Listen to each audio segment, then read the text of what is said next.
Hey, what's going on? This is Antoine from Learn Local SEO, and today I'm going to break down a huge update for multi-location businesses. Right now, Google now allows you to create one post, and now you're able to publish it to multiple locations at the same time. No more copy and pasting, no more going one by one, no more missed stores or outdated promos. Let me just show you right now how you guys can get this done. Right now, all you gotta do is be logged into your account. Click on post and then click add a post. You can just click test. Now, if you guys see my last video, you can schedule a post. We're not gonna do that.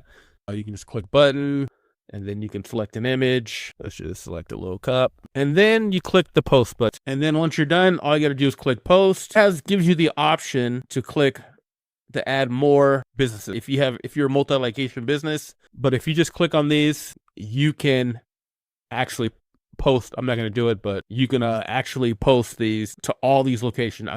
You can actually make that Google post to all your locations, right? Which is amazing, which is great. My only caveat is make sure you did it correctly, because once you click that post button, there's no undo yet. So make sure that everything's correct and how you want it, because if you do click post and there you made a mistake, misspelling, whatever it is, you're going to have to go to each post individually. So I just want to give you a heads up on that, but everything else, this is great. This is an amazing feature Google has rolled out with. I know it's going to save you multi-location businesses a whole bunch of time. And I just want to show you guys that. If you guys have anything, let me know. Have a great day.